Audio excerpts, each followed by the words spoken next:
at our ranch up by the Red Canyon Lodge. Dad always wanted to go back to river running, never did. I decided not to restore these, but to preserve them. It'd be great to see one in a museum, or both of them in the museum. Well, it's gonna happen, gals. Yeah, it's a long finally time gonna coming. happen. This is an exciting day, for sure. To have Mom and Dad remembered this way is gonna be really, really cool. Yeah. Okay, step one. Here we go, everybody. Today we are actually going to remove these boats from this shed. They've been stored here for just too long. We want the world to actually see them. So we're going to very carefully, with the help of everybody, pull these out of here. And on behalf of the family, we're extremely excited about this. As I was telling them earlier, it's going to be sad though to watch them drive down the road.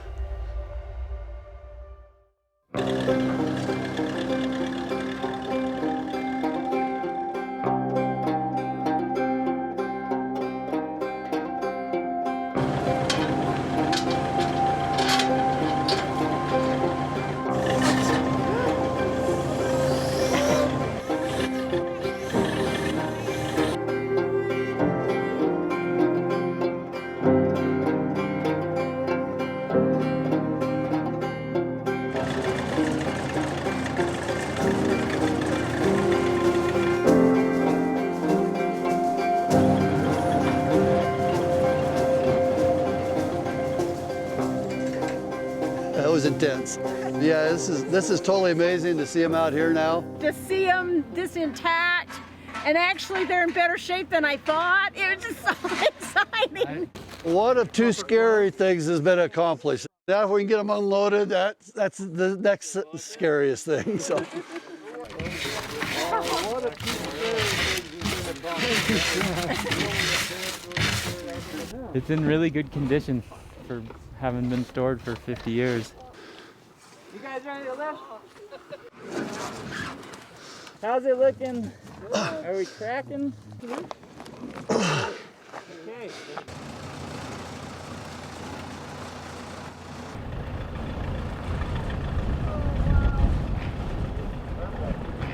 Way better shape than expected. Generally how good the paint, varnish, fiberglass, wood is, the screws, I mean everything's fairly intact. Whoosh.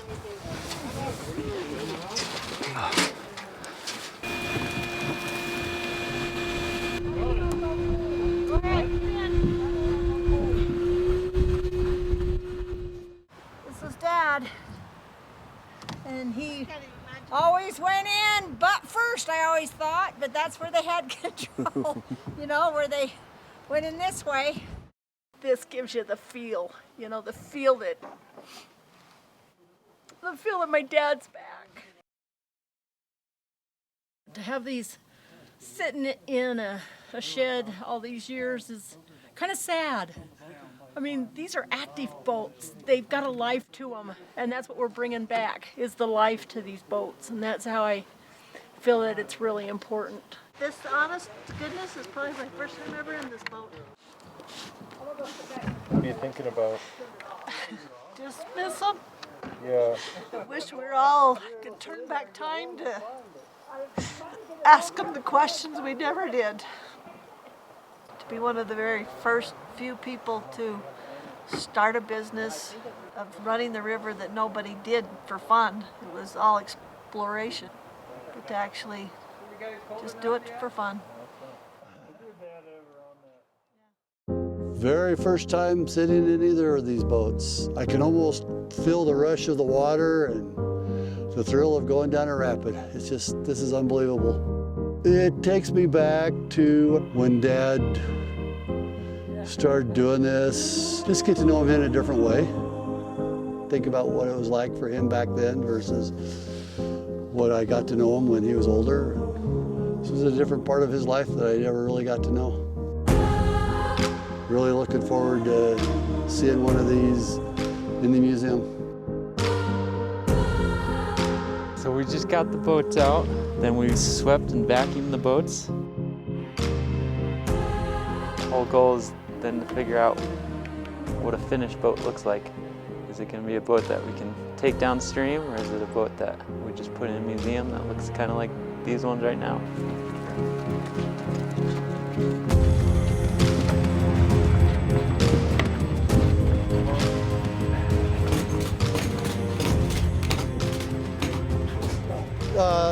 We've been working at the museum now for a year and a half to try and come up with an agreement where we wanted to donate the boats really bad. We wanted to see that legacy preserved. The last thing that had to happen was for the museum to come up here today and actually take a look at the boats, get them out, see if they wanted to accept them. And at this point, I'm taking it that they want to accept them. So now we're here just to sign the agreement, basically the donation agreement that we are officially now donating the boats and the oars and the motor to the museum.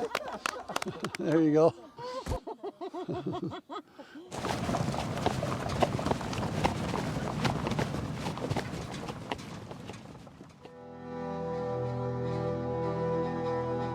The Cataract Boat is unique. Cataract Boat was designed by Norm Nevels, and the shape of it was punt-like. Norm had run a couple of trips on the San Juan and decided to build the Cataract Boat. This is really an original design from Nevels. It had the rake to make it more maneuverable so it could turn in rapids, and you ran it the same way. You sat in the boat, face downriver, used the oars to position yourself. They respond well to oars because of the rake. Both ends tend to be almost free of the water. They feel a little heavy, but that's always been an attribute. Fairly hard to tip them if you're being careful. So there's kind of a growing fleet of cataract boats around the west, around the Colorado, Green and Colorado rivers. One of those outcomes was the Reynolds Cataract Boat.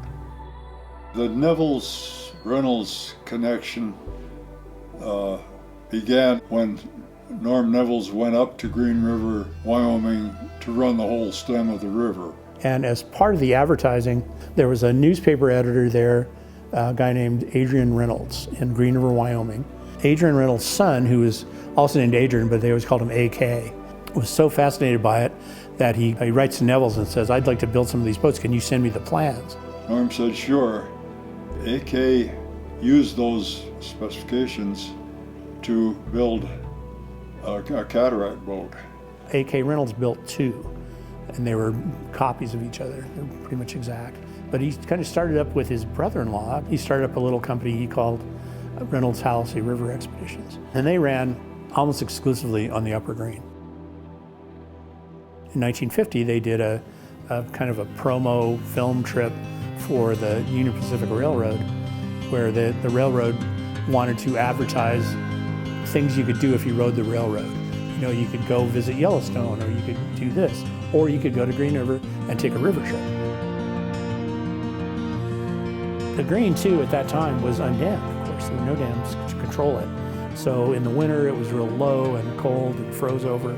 But in the spring, when the sources and the snow in the Wind River Mountains melted, the Green could run really big, 25,000.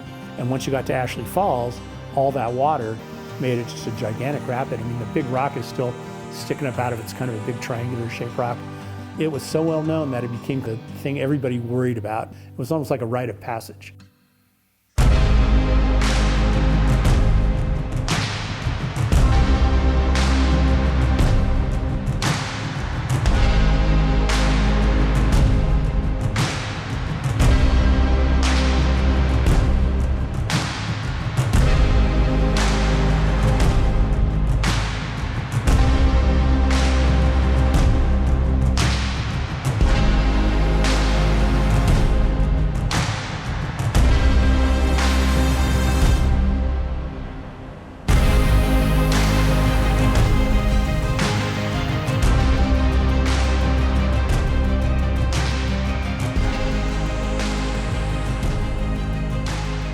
What's cool about it is that you can't see it anymore. It's under 500 feet of water now because the Flaming Gorge Dam is just downriver.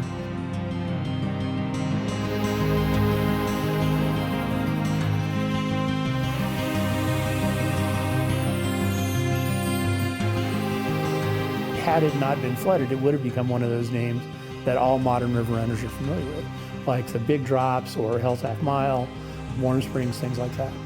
But those particular ones, it's really poignant to see because you know that that's gone.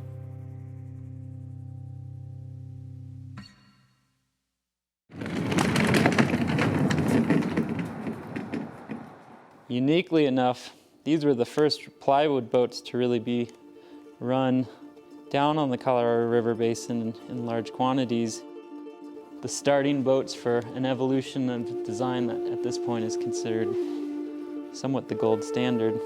If you can get real close up over here, it's really faint and in red, but you might make out the G and the A, and down here the Y of Galloway. So looking at things like the joinery here, the thickness and width of the outer gunnel here, looking at the different frame members and how they were designed and built, and also looking for unique things like maybe where their things were repaired after a big hit. Yep, you just kind of have to dab, dab, dab instead of rub. So I love it because it's a part of my community's history, but it's part of my history. I grew up here. I never knew about the Reynolds boats.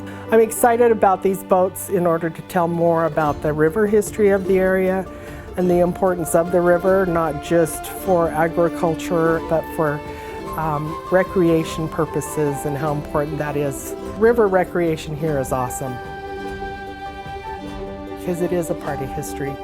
This is part of the river history, part of Flaming Gorge history, part of Daggett County's history, part of Uintah County's history. Like most of us, you know, you go on your first river trip and you're like, oh my God, I want to do more of this.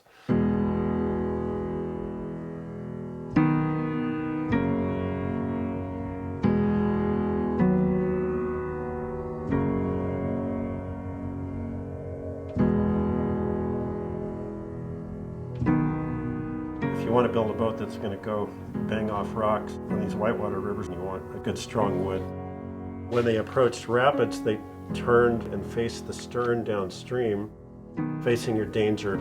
If you have rocks coming up with a flat bottom boat, you have stability, and you have with the added rocker, you have the ability to turn the boat quickly, face your danger, and row away from it.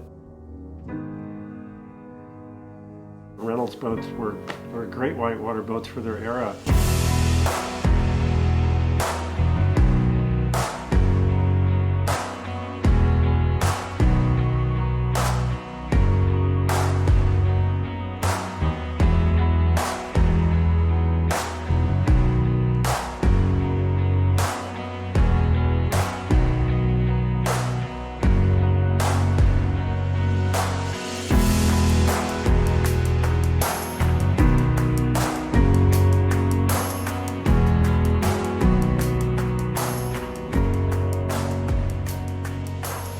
What's magical about boats and rivers to me is the movement and the questions it evokes.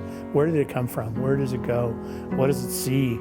Just that feeling of being on the water and having a constantly moving landscape. That's what's so magical to me about river running, is that you're on your own.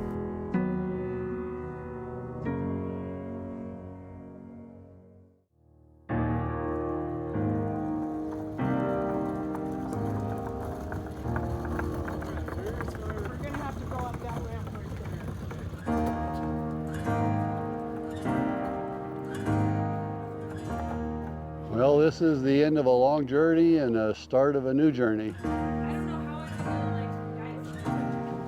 We started a couple years ago to donate my dad's and mom's boats. They were river runners, and today they're actually unveiling one of them at the museum, so it's a pretty exciting time. You know, it's a family history that you take for granted and then look back and see what we've learned. And it's very exciting to be able to share it with others. Today we are actually going to unveil one of the boats that we donated to the museum. I was the only one that got to ride in the boat. You know, I think I was 4 years old, you know, when that happened, but I feel their presence here. We ready? Come on! Come on! Actually doing it. You saw those already, didn't you? And these? Wow. The curves and the shapes and the faired lines of a wooden boat are just really pleasing to the eye. It's just a throwback to simpler times in some ways. It's great to see it all preserved and now on display for river runners to be able to see from this point on. It's so satisfying to me, so fulfilling to see them come here, and where now they can be seen. They're going to be on display, they're going to be interpreted, people are going to know that part of this area's river recreation history.